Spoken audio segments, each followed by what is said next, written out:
En Nada que Perder, hacemos todo por informar.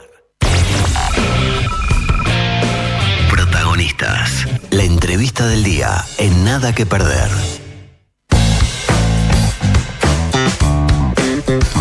Pasan 36 minutos de las 8 de la mañana y ya estamos en estudios con el presidente del Frente Amplio, Fernando Pereira. Fernando, muchas gracias por venir. Un placer estar con ustedes, muchas gracias. Decíamos, Fernando, que ya se acumula cansancio a esta altura de la campaña. Sí, es innegable. Han sido muchos años de trabajar intensamente para que de alguna manera la estructura del Frente Amplio, el movimentismo, la posibilidad de que el Frente Amplio construyera una identidad que ya tenía fuerte en la sociedad, pero que necesitaba recuperar, el acercamiento a la sociedad con el Frente Te Escucha, con Diálogos por Uruguay, significaron años de visita pueblo a pueblo, que finalmente estamos llegando a una parte del final, que es la campaña electoral, y finalmente el 27 de octubre, ojalá con la victoria del Frente Amplio. Bueno, estamos justamente en esta recta final, y en ese marco, el miércoles pasado, el secretariado del Frente Amplio se reunió con la fórmula y analizó, cómo encarar lo que queda de la campaña. ¿Cuál va a ser la estrategia para estos últimos 15 días? Bueno, es bastante clara, ¿no? El otro día nos reunimos la fórmula, los cabezas de lista de todas las listas del Frente Amplio y el secretariado, porque la campaña tuvo una campaña frente amplista, digamos, del Frente Amplio Central, que supuso que la presidencia del Frente Amplio y otros compañeros del equipo de presidencia salieran a otros lugares que la fórmula por distintos motivos no llegaba y que el Frente Amplio tenía que llegar. Eso nos posibilitó, digamos, tener la fórmula en un departamento y la presidencia y otros compañeros en otros, o compañeras. Tuvo una movilización muy fuerte de las listas, de los sectores, de los partidos que componen el Frente Amplio, que supone distintas actividades, pero en todo el territorio nacional. Es decir, que a la visita a la fórmula la complementa la visita del Frente Amplio y la complementa la visita de los distintos sectores del Frente Amplio, y eso nos posibilitó construir una estrategia hasta el final, que es puerta a puerta, ¿no? Digamos, capaz que el puerta a puerta suena viejo, a mí eso no me preocupa mucho cómo suena, pero es lo más humano que hay, mirar a los ojos a otro y conversar y polemizar en algunos casos, intercambiar, incluso con gente que no nos va a votar ahora, pero que sabe que el Frente Amplio sale a conversar, no solo en campaña electoral, sale a conversar durante todo el año. Digamos, cuando uno ve el ejercicio de los comités de base, de las coordinadoras, de las departamentales, tienen un trabajo planificado de conversar con vecinos, de entregarles materiales, y eso a la postre transforma al Frente Amplio en el partido más grande del Uruguay. Para intentar ganarle al Frente Amplio tienen que juntarse todos los que hasta hace un tiempo eran oposiciones entre ellos y problemas enormes, hoy tienen que juntarse. No pueden pasarse de rosca, porque al otro día del 27 de octubre creen que se disputa una interna, tienen una disputa imaginaria de una interna que arman para ellos, para presentar luego un programa que no existe, ¿no? Porque cuando Delgado nos dice el Frente Amplio no tiene programa, nosotros decimos vayan a frenteamplio.uy, pero cuando le preguntamos a Delgado dónde está el programa de la coalición, no podés ir a ninguna parte, no hay ningún sitio web que te haga esta respuesta. Hay un programa del Partido Nacional, un programa del Partido Colorado, un programa de Cabildo Abierto y un programa del Partido Independiente. Seguramente Mieres intentó después ahora, del 27, ¿no? Mieres intentó ahora. La gente, ¿cómo va a decidir? Antes del 27, ¿cómo va a decidir? Si el programa que le presentan no es el que va a valer. Y va a elegir parlamento. No es el que va a gobernar. Pero no van a gobernar con esa lógica. Pues. Imagínense las promesas de octubre de 2019. 136 liceos modelos. Una diplomacia que va a sacar el cóctel no desapareció nunca. Lo que desapareció fue el que decía eso, que iba a pasar a ser una diplomacia de tipo comercial y desaparecer la democracia de cóctel. ¿Qué pasó con las 50.000 viviendas? Bueno, con la FEDI, con la farmacia que iba a armar Sartori. Es decir, son todas promesas que quedan acá, porque luego se lavan las manos diciendo, bueno, este no es el programa que pudo ir a la elección, el programa que iba a ir a la elección es el que acordemos entre cuatro paredes los líderes del Partido Colorado, del Partido Nacional, del Partido Independiente, de Cabildo Abierto. Y eso a la gente, yo creo que no le gusta. No le gusta saber qué va a pasar en su país. No le gusta saber que todas estas promesas que lanza Delgado después están sometidas a un acuerdo de 4 partidos. Y ni que hablar las que lanza Ojeda, porque con menos responsabilidad, con menos posibilidad de llegar al balotaje, lanza lo que sea. Entonces, de alguna manera estamos ante una campaña rara, una coalición que tiene programa, que lo presentó, que en marzo lo publicó en su web, una coalición que no tiene programa y que anda a los bandazos, ¿no? Fernando, me interesa porque recién decías con esto del puerta a puerta, hablar incluso con gente que en este momento no va a votar al Frente Amplio. ¿Eso tiene que ver también con pensar justamente en un eventual balotaje y ya poder pensar en esa gente inclinada hacia el Frente Amplio en noviembre? No, más que en un balotaje en la mañana siguiente, digamos, el mundo nunca se termina ni el 27 de octubre, ni el 24 de noviembre, ni la vida a la izquierda, ni las ideas, ni los sueños, ni nuestras perspectivas de lucha. Imagínense que si los fundadores del Frente Amplio hubieran pensado que lo único posible era ganar en el 71, no hubiera existido Frente Amplio, porque el Frente Amplio ahí tuvo 20% de los votos. Atravesó una dictadura, terminó la dictadura, nos presentamos nuevamente con todas las dificultades, con Sereni y por escrito, 20% de los votos. En el año 89, 20% de los votos después de una fractura con la 99 y otros sectores que eran del Frente Amplio. Y en el 94, pero ganamos la Intendencia de Montevideo. Un hecho difícil de entender, porque en un momento donde el Frente Amplio tenía mayores dificultades de unidad, gana Tabaré que la Intendencia de Montevideo, y el Frente Amplio demostró que podía gobernar. Mostró en una ciudad, en un lugar, en un departamento, con prioridades políticas, con prioridades sociales, que se podía cambiar la historia de una ciudad que estaba arruinada y que se podía pensar en cambiar el país. Y ya en el 94 fuimos un tercio. El tercio menor, pero apenas 1 punto por debajo del Partido Nacional y 2 puntos por debajo del Partido Colorado. Y desde el 99, y ahí tuvieron que hacer la ley, la reforma constitucional denominada del balotaje. Sino desde el 99 para acá, el Frente Amplio fue el partido más grande del Uruguay, en todas las contiendas electorales. Y esto es pensar la mañana siguiente. No es quedarnos en un guarismo como si estuviera congelado. Es seguir hablando con el vecindario. Si uno piensa que de ese 20% del 94 o del 89, apenas unos años después, 15 años después, el Frente Amplio iba a tener la mitad de los votos, requiera que decenas de miles de hombres del Partido Colorado y del Partido Nacional ingresaron al Frente Amplio y allí permanecen la mayor cantidad de ellos. Entonces, de alguna manera, cuando uno tiene estas conversaciones, no tiene que pensar solamente en esta elección, ni siquiera en el balotaje. Tiene que pensar la mañana siguiente, que esos hombres y mujeres pueden llegar en algún momento a querer ingresar al Frente Amplio y que tienen que tener las puertas y ventanas totalmente abiertas para que ingresen como cualquier otro militante, como el veterano que está desde el año 71 en su comité. Es conmovedor esto, uno entra a un comité donde hay un fundador de ese comité. Y pensando en esto que sigue ahí, pero después hay uno de 18 años, ¿viste? La bandera la tiene que agarrar las nuevas generaciones y las tienen que agarrar hombres y mujeres que tienen una historia dentro del Frente Amplio y hombres y mujeres que están construyendo una nueva historia dentro del Frente Amplio. De última, la unidad es eso. Fernando, antes de las internas dijiste que el Frente Amplio iba a llegar a los 400.000 votos y eso, finalmente sucedió. ¿Tenés algún pronóstico para el 27? Sí, yo estoy trabajando y creo que es posible lograrlo y están trabajando nuestra fórmula, que es muy potente. Realmente creo que considero yo que tenemos la fórmula más potente que tiene el Uruguay para ir a una contienda electoral, en términos de un presidente muy sólido, muy solvente, que ejerció 2 veces la Secretaría General de la Intendencia de Montevideo y 2 veces la Intendencia, un profesor de historia, un hombre sensible. Tenemos a Carolina Cose, que fue presidenta de Antel, ministra de Industria, fue directora de la Intendencia de Montevideo, intendenta de Montevideo y ahora candidata a vicepresidenta. Y además tenemos la enorme convicción de que hay una cantidad de decenas de miles de militantes que de distintas maneras, con distintos procedimientos, están invitando a sus familias, a sus amigos, a sus compañeros, a sus colegas, a sus vecinos a sumarse al Frente Amplio. Y eso nos permite soñar con que el Frente Amplio pueda acceder efectivamente a la mayoría parlamentaria. ¿Cómo evalúa, Fernando, el tono de la campaña hasta ahora, considerando también, por ejemplo, lo que sucedió el domingo a la noche con esta presunta entrevista a Yamandu Orsi, cuando en realidad no estaba presente, estaba a partir de la inteligencia artificial, en un aparte debate con Andrés Ojeda?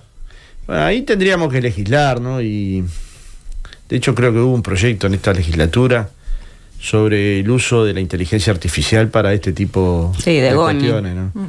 De Goñi. Porque no puede valer todo. Lo que pasó el domingo no hay que dramatizarlo, no nos tenemos que transformar en... Pero sí lo que pasó fue algo absurdo, que es que un candidato a presidente se preste para una entrevista, porque que un periodista diga, bueno, esto me puede servir porque puedo llegar a mayor audiencia o puedo generar una expectativa que finalmente haya una entrevista, o puedo, independientemente de si está bien o mal, que esto es toda una discusión y que mientras no esté prohibido está permitido, es como todo en la vida. Lo que sí me pareció horrible es que el candidato se quedara como si hubiera un debate con alguien que no estaba. Y eso subestimar no solo al candidato, sino al partido más grande del Uruguay. Eso no lo haría Sanguinetti, ni Jorge Valle, ni ningún colorado histórico, ni actual, no lo haría Ope Pasquet. Y sin embargo, Ojeda pasa estos límites creyendo que eso es la nueva política. Y eso es lo peor de la política en todos los tiempos. Siempre fue eso lo peor de la política.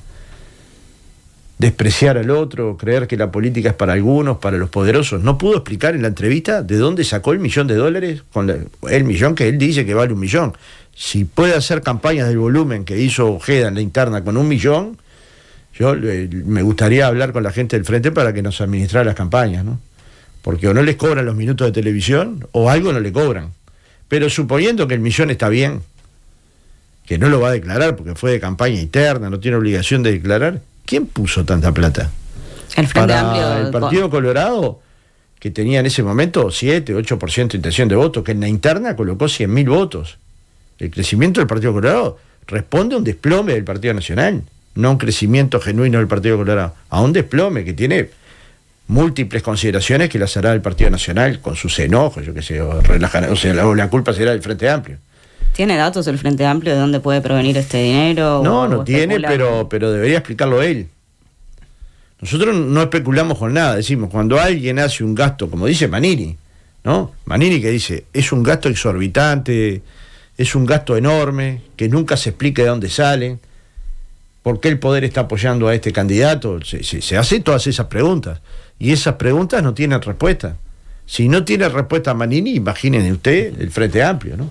Porque Manini es un socio de la coalición, pero claramente hay campañas que no parecen de un país del tamaño de Uruguay, para partidos que van a tener, que tenían expectativas de votar en la interna muy bajas. De hecho el Partido Colorado votó 100.000. Las fronteras de Uruguay, ¿no? Porque Ojeda está haciendo campaña también en Argentina, sí, en todos los lados, medios. en todos lados, no tiene límite. Entonces, ¿cuánto va a salir esa campaña? No tengo la menor idea. Pero que se logre hacer una campaña de ese volumen, a mí me llama poderosamente la atención, pero él cree que tiene la impunidad de no responderle nada a los uruguayos, y más tarde o más temprano los uruguayos le van a exigir una respuesta, ¿no? La entrevista de este domingo se llevó de alguna forma a la atención, pero en general, ¿cómo evaluás el tono? ¿Cómo viene siendo la campaña?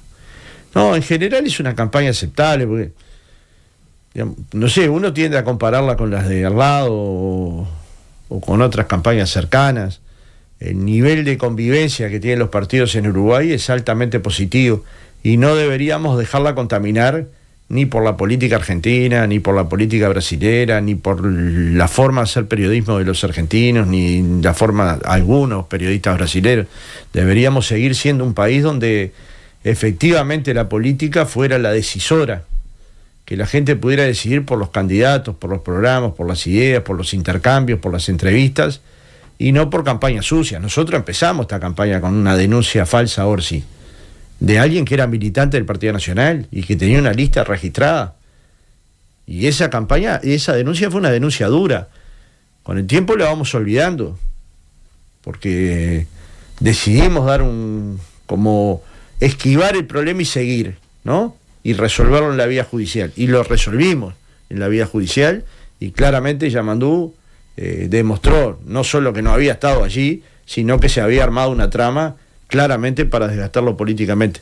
Después no pudimos ir allá, más allá, no pudimos saber quién estaba atrás de la acción de Romina Celeste, pero lo cierto que fue así como comenzó nuestra campaña interna, y luego hemos visto algunos chisporroteos. Eso no puede tener cabida en la política uruguaya, no vale todo.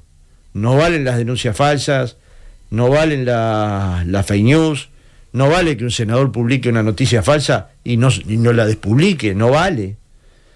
No vale luego que los partidos políticos firmamos un documento en el que decía que no íbamos a utilizar la noticia falsa, que luego alguien la utilice, aunque sea un caso.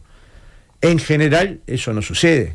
En general puede haber confrontaciones más duras, menos duras, algunos adjetivos pasados de rosca de algunos senadores que ustedes ya saben que son siempre los mismos, pero bueno, les parece que es lindo, no sé, alguien les dirá que bien que estuviste en insultarlos, en relajarlos, en decirles de esta manera o de aquella otra, que bien, y él elevará su ego, pero pobre, ¿no? Si alguien es pobre de espíritu, aquel que necesita de insultar a otros para realmente llegar o creer llegar a una parte de la sociedad para generar odio, porque finalmente eso es lo que genera es odio.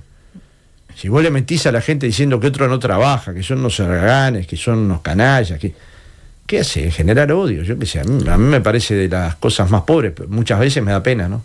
Fernando, hay otro tema que queremos tratar con vos, porque bueno, el ministro del Interior, Nicolás Martinelli, celebró el viernes pasado lo que denominó la baja constante de todos los delitos, que bueno, según explicó, responde a una estrategia clara de seguridad pública. Por otro lado, también se había dicho que en 18 meses se terminaría con el hacinamiento carcelario. ¿Cómo recibís estas declaraciones? Yo no sé, cuando la gente está tan fuera de la realidad que pensar, ¿no? El mismo día de ese anuncio después pasó un hecho gravísimo, que fue el asesinato queriendo de un bebé de 1 año y de su madre que quedó herida gravemente, parecería que está mejorando. Pero durante todo el año, durante todos estos años hemos visto cuerpos calcinados, cuerpos descuartizados, cuerpos que intentaron desaparecer en distintos lugares. En los 5 años se van a dar los 5 años de mayor cantidad de homicidios en la historia del Uruguay como periodo de gobierno. La gente cuando conversás con ella siente temor, siente inseguridad. Y no le va a calmar la inseguridad los datos que le dé Martinelli. Fernando, Gabriel Pereira marcaba ahí las denuncias de Durazno hace algún tiempo, que terminaban todas siendo anotaciones policiales. Nosotros somos conscientes que la gente está muy desestimulada a denunciar. Sacaron los tablets de los patrulleros, en la comisaría uno va y demora un ratito para hacer una denuncia. Entonces, digamos, hay cantidad de denuncias que claramente no llegan. Habría que hacer una encuesta, y que no es un problema de los estadísticos, a los estadísticos les llegan las denuncias que les llegan. Es un problema de si en la sociedad uruguaya hoy, ¿por qué sería el primer problema o el segundo, dependiendo del mes, la seguridad pública, si estuviera mejorando? Ahora lo de Martinelli es porque es grave. ¿Es estar fuera de la realidad, como decís tú, o es parte de un relato que construye el oficialismo? Pero es un relato que es como el de los medicamentos. Es un relato que después contrasta con la realidad. Nosotros visitamos ciudades pequeñas, centros poblados, capitales departamentales, en lugares donde jamás sucedía un delito, donde la gente dejaba la puerta abierta, la bicicleta, la puerta está con miedo. Ni te cuento las capitales departamentales. Entonces, digamos, subestimar el miedo, subestimar la seguridad que la gente siente que no tiene, subestimar solamente por las denuncias el problema de seguridad, es un poco inocente, te diría, en términos de política. Y si es relato, es un relato que luego se choca con la realidad, como el relato Cipriani. Hay medicamentos en todos lados. Y claro, y después la gente te manda cientos de recetas con el sello documento no existente. ¿Y cuál es el Hay riesgo? seguridad. Y después la gente te dice, ¿cómo que hay seguridad?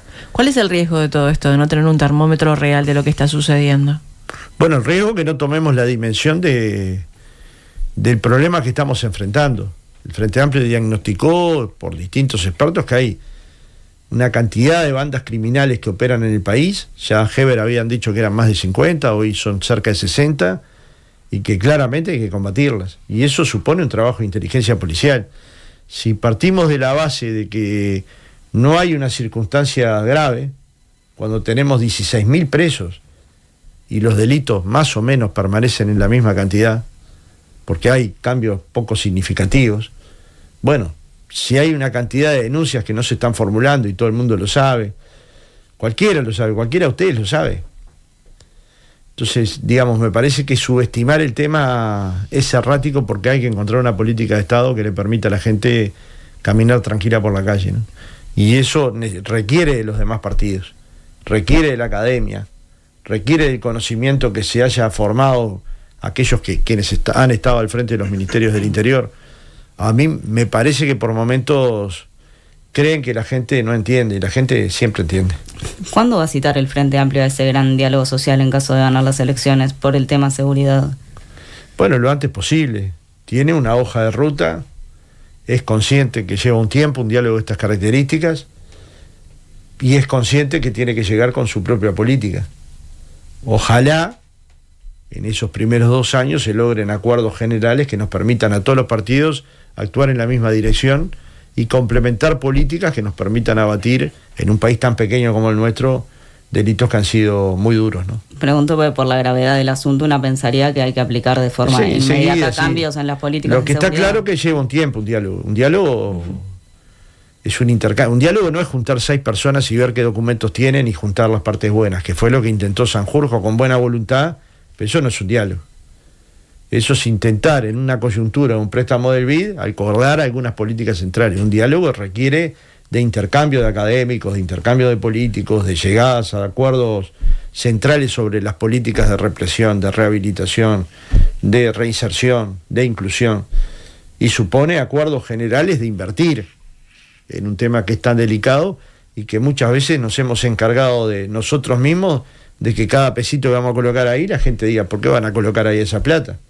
Y si no la colocamos en las personas que están privadas de libertad, ¿cómo van a salir de ahí? Mucho peor de lo que entraron.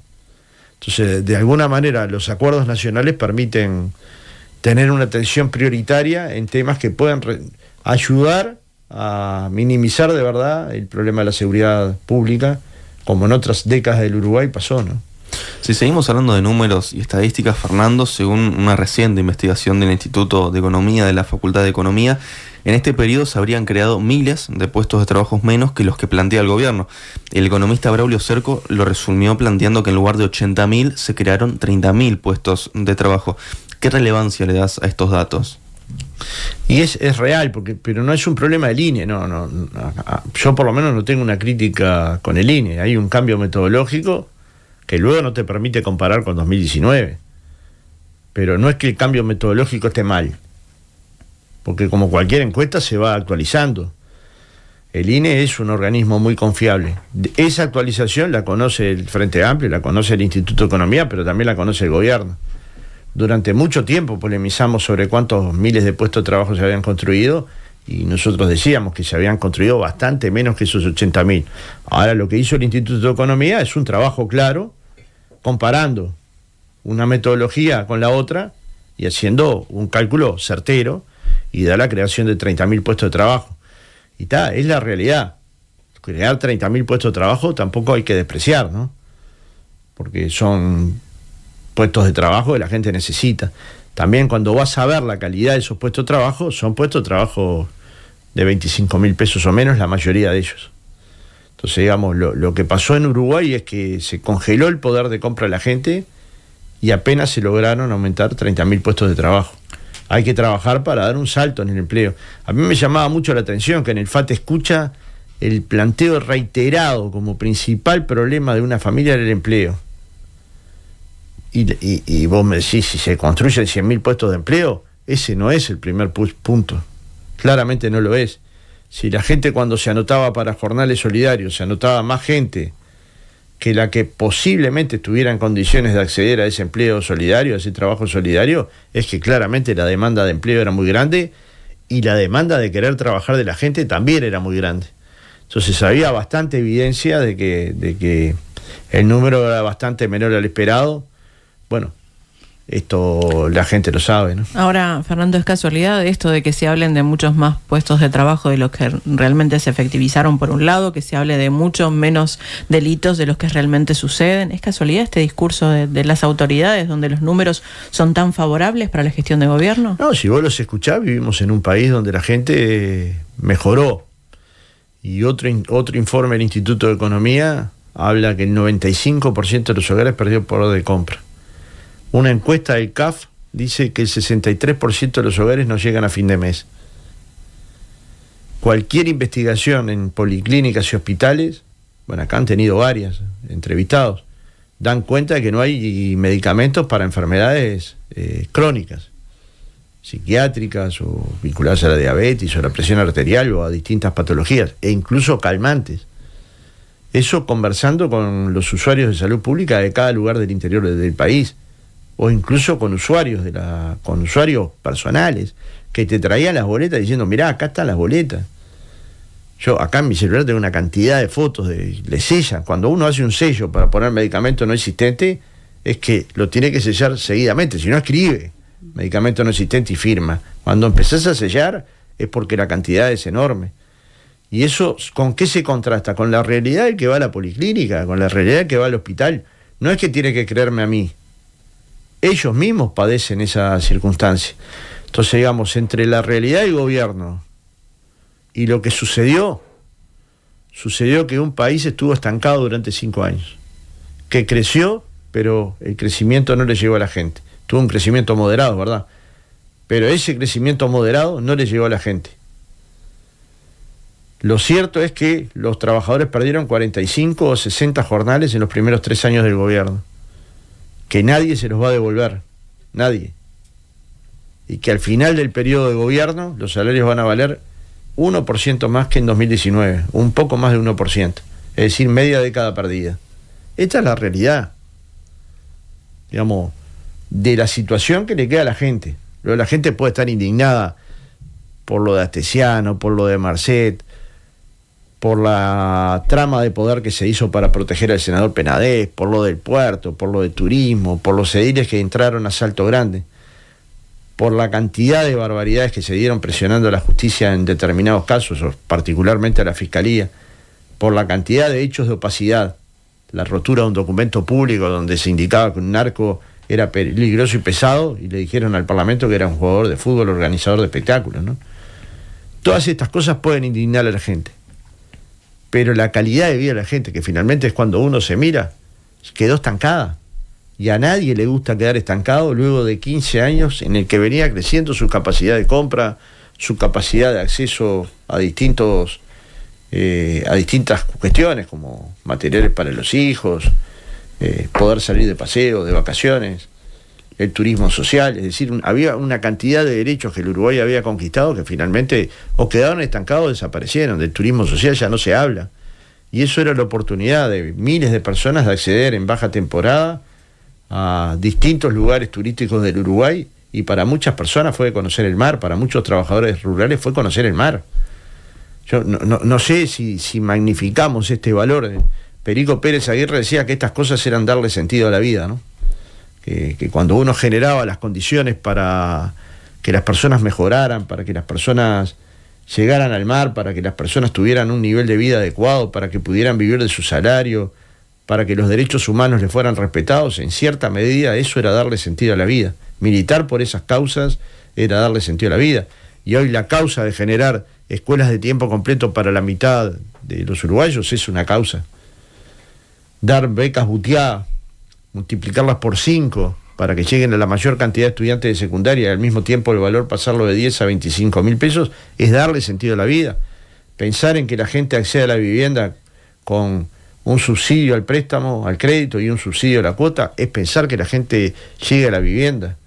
Generar las condiciones para que cada niño escolar al comienzo del año tenga una mochila, 2.500 para comprar pesos para comprar materiales, es evitar que las madres y los padres tengan la angustia de no tener una mochila para mandar a sus hijos. Fernando, y universalizar ese derecho. Entonces, es que el programa del Frente Amplio e incluso las propuestas concretas de Yamandú tienen este nivel de concreción. Cuando uno dice no tiene nivel de concreción y después nos preguntan cuánto vale, a ver, un punto del producto, sale de reasignaciones, sale de ver el gasto fiscal, salen de un conjunto de lugares, pero favorecen la vida de las personas. Y esto es posible que la gente nos crea porque cuando llegamos al gobierno le dimos una computadora a cada niño. No es que dijimos que íbamos a dar una computadora a cada niño, le dimos. Es porque colocamos internet en las plazas, en las escuelas, en los liceos, en las UTUS. Es porque ya en 14 departamentos hay universidades donde los uruguayos pueden estudiar o en la UTEC o en la universidad colocando recursos para la Universidad de la República, es porque efectivamente hicimos el cambio a la matriz energética y el cambio a la matriz tributaria. Entonces hay una cantidad, es porque efectivamente los pobres pudieron ver en Uruguay porque fueron operados de glaucoma, de catarata. Fernando, si hablamos de economía, mencionabas recién, ¿no?, algunas medidas que podría tomar el Frente Amplio, también cómo está la economía hoy. Una bandera de este gobierno fue el tema del déficit fiscal, no bajar el déficit fiscal. Cuando se fue el Frente Amplio en 2019, el gobierno planteaba que el déficit era altísimo, ¿no?, que estaban las luces rojas, que era alarmante. Bueno, hoy es igual o incluso según lo que se mida, hasta un poquito más. ¿Qué lectura haces de esto? Que la demagogia es la demagogia, siempre es demagogia.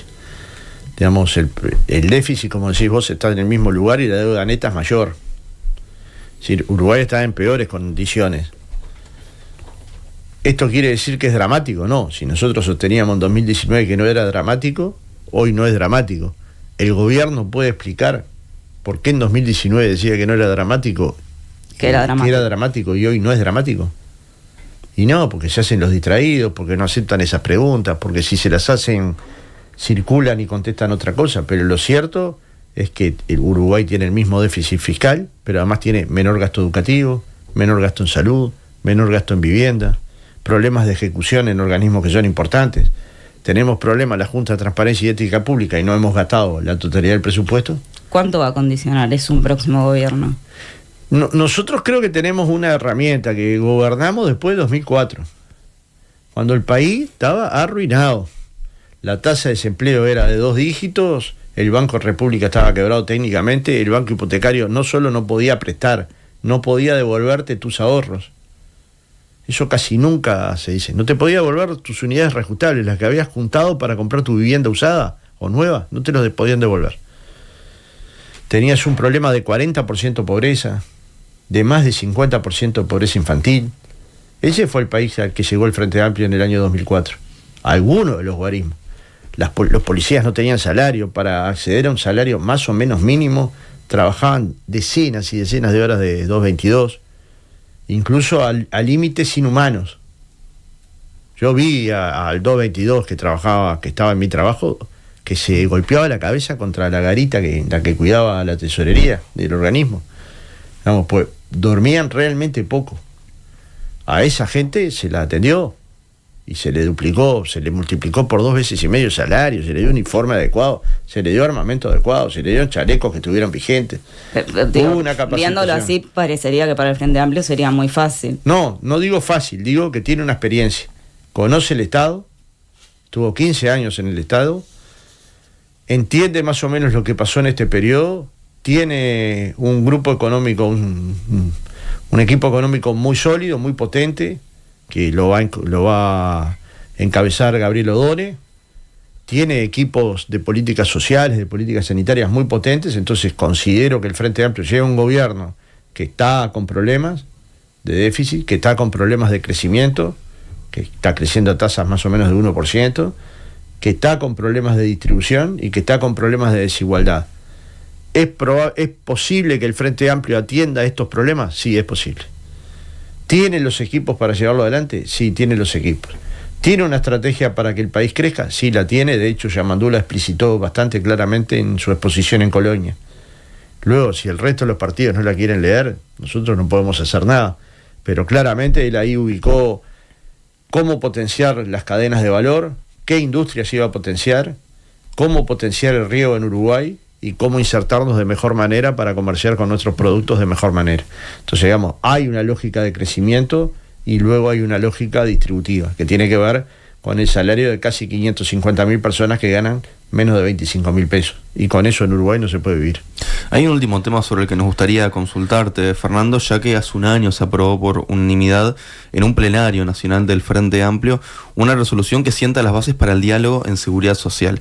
¿Qué validez o qué alcance programático efectivamente tiene esta resolución, teniendo en cuenta, bueno, que tiene aspectos relevantes como la jubilación a los 60 años, el ahorro individual sin fines de lucro? Es relevante, es la propuesta más progresista en términos de seguridad social es el programa del Frente Amplio, que requiere, como indica la OIT, un diálogo entre partidos, organizaciones sociales, trabajadores, empresarios, jubilados, académicos. ¿Más progresista que la papeleta? Desde mi punto de vista es el mejor mecanismo. Mejor. Pero no es que lo sostenga hoy, lo sostengo desde el año 96 para acá. Que siempre que hay transformaciones profundas en la protección social, son hijas de un diálogo social como fue la del 2008, que posibilitó bajar de 35 a 30 años la cantidad de años exigidos para jubilarse, que permitió que a cada mujer se le acreditara un año por cada hijo nacido vivo, y posibilitó que decenas de miles de mujeres se pudieran jubilar, que le faltaban 1, 2 años, 3 años. Y se cambió la ley de seguro de paro para que no fuera un martirio ir al seguro de paro. Hubo cambios sustanciales en la seguridad social. ¿Hijas de qué? De un diálogo. Ese diálogo dio lo que dio. Este diálogo nosotros esperamos que dé mucho más, que se pueda analizar en profundidad los cambios en el mundo del trabajo en el Uruguay, cómo van a afectar, cuáles son las transformaciones que hay que hacer en el corto, en el mediano y en el largo plazo. Y también es verdad que esas modificaciones a la protección social van a tener sucesivas modificaciones porque el mundo del trabajo nunca evolucionó a la velocidad que evoluciona hoy. Nunca. Entonces, de alguna manera, pensar la protección social como la forma de financiamiento, la fórmula de sustentabilidad social, la fórmula de que las personas se puedan jubilar a los 60 años, pero eventualmente se le promueva una jubilación tardía, son fórmulas que requieren de diálogos. Ahora, Fernando, nadie habla demasiado de qué es, porque existe esta resolución de octubre del Frente Amplio y se suele hablar de que se va a ir a un diálogo social, pero no se suele hablar de qué es lo que se votó en esa resolución. A mí me sorprende mucho también. Yo creo que lo que se votó allí fue la transformación de la seguridad social con mayores posibilidades de éxito, en el sentido de transformar de verdad un sistema que tiene problemas y que hay que resolverlos. Pero digo, te sorprende mucho, pero tampoco el Frente Amplio está mencionando. No, me sorprende mucho que no lo hagamos bien, seguramente porque los periodistas nos preguntan más por el plebiscito que por nuestra transformación. Incluso si vos pensás cronológicamente, nosotros convocamos al diálogo social en seguridad social un 26 de marzo, bastante antes que el 1 de mayo, donde se anunció el plebiscito. Y lo planteamos porque creemos que esa orientación que da la OIT y que tuvieron los gobiernos del Frente Amplio es la más efectiva, porque ahí se piensa ya en el trabajador informal. Bueno, vamos a discutir de una buena vez cuál es la seguridad social del trabajador informal. Vamos a ver de una buena vez cuáles son las fuentes de financiamiento que efectivamente puede tener la protección social. Vamos a estudiar efectivamente cuál es la edad jubilatoria y cuáles son los mecanismos para fomentar una jubilación tardía para nosotros que vamos a vivir más años. ¿Le está costando? ¿Y cuáles son las ramas de actividad que hay que sacarlas de ese problema? Porque a los 60 llegan golpeadas. Fernando, ¿le está costando al Frente Amplio decir que que la propuesta que se tiene o el diálogo que se espera va a ser mejor que lo que propone la papeleta del sí? No, porque yo no lo quiero poner entre mejor y peor, porque seguramente los que defienden la papeleta consideran que esta es la herramienta, pero ellos mismos dicen que el plebiscito es una parte, que atiende 3 aspectos: jubilación o pensión mínima, edad de retiro y AFAP. Pero la protección social es mucho más. Y que hay que tener un diálogo. O sea, yo los que he escuchado, no digo que los haya escuchado a todos, pero a los que he escuchado han dicho esto. Entonces quiere decir que con plebiscito, sin plebiscito, tiene que haber un diálogo social en materia de seguridad social. Y se mantiene para la muchos vigencia de nosotros, de este documento de octubre. Por supuesto. Esa va a ser la base. Pero incluso en el documento, si lo lees bien, si lo lees afinadamente, dice con la reforma constitucional vigente. Puede haber ninguna, con lo que diga la Constitución vigente. Porque finalmente, como dice O'Donnell, si se aprobara, hay que trabajar con ese plebiscito. Por eso se mantienen los 60 años, que es lo que dice esto de octubre, ¿no? Ese documento de octubre, eso es así. Eso es así, pero es así porque es lógico que sea así. Si una persona pierde el trabajo a los 55 años... Y que sea un sistema de ahorro no lucrativo. Un sistema de ahorro no lucrativo. Esa es la propuesta de diálogo. Después hay que hacer el diálogo. Y de qué manera, y de qué forma, y con qué instrumentos. Y con qué cuidados a los acuerdos que Uruguay pueda tener con terceros países. Y ahí supone un estudio muy profundo de la normativa actual. Y de nuestra situación. Y de los consensos que se puedan crear. yo tengo muchos motivos por el cual no voy a ensobrar, pero uno de los principales, o el principal, el que más me convence, que estoy absolutamente seguro de que las transformaciones de seguridad social profundas, que duran en el tiempo, que se consolidan, son hijos de amplios acuerdos sociales. Más allá de que se vote en una ley o que luego sea una transformación plebiscitaria.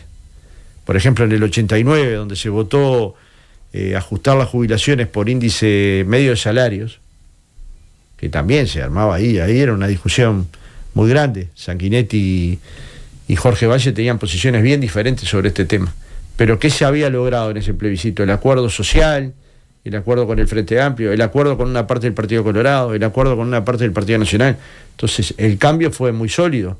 Ahí trabajó mucho don Luis Colotuso, conversando con gente de su partido, del Partido Nacional. Trabajó mucho el PCNT, trabajando con la Intersocial. Trabajaron mucho gente que hablaba con dirigentes del Partido Colorado, y se llegó a un consenso muy mayoritario que posibilitó que la ley, que el marco de transformación tuviera un apoyo brutal en la elección del 89.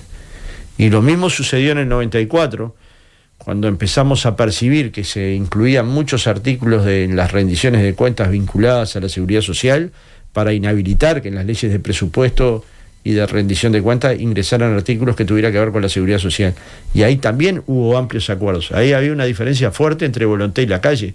Pero ahí teníamos un sector del Partido Nacional, sectores del Partido Colorado, del Frente Amplio, el movimiento social en su conjunto. Este no logra esos consensos sociales, ni en la sociedad, ni en los partidos políticos. El Frente Amplio no tuvo posibilidades de definir sobre el tema, es decir, dejó libertad de acción porque las posiciones eran francamente encontradas, y votar no tenía ningún sentido, porque finalmente nadie iba a cambiar su posición por votar. Entonces, digamos, estas fragilidades de consensos, para mi gusto, no es lo que más le conviene a una transformación de algo tan serio como la seguridad social. ¿Esto quiere decir que la intención del movimiento sindical no sea positiva? Yo los conozco, los quiero, son mis amigos, muchos de ellos. La intención de que alguien llegue a una jubilación o pensión mínima de 22.000 pesos es una intención que yo comparto. La lógica de colocar 60 años de edad como edad jubilatoria, yo comparto, de hecho está en el programa del Frente Amplio. Que no haya lucro en la seguridad social es una cosa que hay que discutir la forma, pero es compartible. El modelo es un problema, y también puede haber discusión en cómo se construyó la escritura de la papeleta, pero sobre los objetivos se puede conversar en el diálogo social, y yo creo que esto es muy auspicioso para un futuro gobierno del Frente Amplio, que ese diálogo efectivamente traiga como consecuencia es una gran transformación. Que en cierta medida Mujica tiene razón en algunas de las cosas que dice, como siempre, ¿no? Que el mundo del trabajo, yo leí algunos trabajos que se están haciendo en el mundo, y vinculados a la protección social y vinculados a otros temas de la protección de las personas, que es necesario tener mecanismos de mucha flexibilidad, incluyendo a la protección social, porque, insisto, cambia. Hasta hace poco discutíamos como modernización del trabajo el toyotismo, y todos sabemos que el toyotismo es una antigüedad horrible, y hasta hace poco yo vi una fábrica de autos que la robótica soldaba prácticamente todo el auto, y eso que yo vi hace pocos años, ya no existe más la planta, no está la planta, no existe más, esa planta desapareció, y hay una planta hipermoderna que hace un trabajo mucho más calificado que aquella que hace 10 años soldaba autos en China. Lo que digo con esto es, Uruguay no va a tener ese nivel de evolución tecnológica, pero ya la ves en el agro. Ya lo ves en el agro. Mujica ayer contaba máquinas que él había visto, yo también vi, o en la exportiva, o en un campo, digamos, sembrando a una velocidad increíble. Y los productores calificados, los que efectivamente se han tecnologizado, tienen tecnología de todo tipo para mejorar su productividad. Entonces, digamos, estas cosas tenemos que poderlas estudiar, y yo sé, porque los conozco, que el movimiento sindical tiene madurez para discutir este tipo de temas y para encontrar soluciones a la protección social del trabajador informal, a la protección social de la niñez, a la protección social de aquellos que no tienen cuidados, y una mirada integral de la seguridad social tal vez nos haga bien para hacer una reforma profunda que no sea solo de jubilaciones y pensiones, sino que mire el universo de la protección social como concepto de cuidado de las personas, ¿no? Fernando Pereira, presidente del Frente Amplio, muchas gracias por estos minutos. No, un placer. Y bueno, invitar a todos los uruguayos y uruguayas que participan del Frente Amplio a que de aquí al 27 no dejen de llamar a algún amigo que esté indeciso, algún compañero, algún colega, y que permita construir esa mayoría parlamentaria que nos permita hacer estos cambios con los que tanto soñamos, ¿no? Gracias, Fernando. A las órdenes. Nada que perder. Producción general, Enzo Adinolfi. Dirección periodística, Nelson Cecín.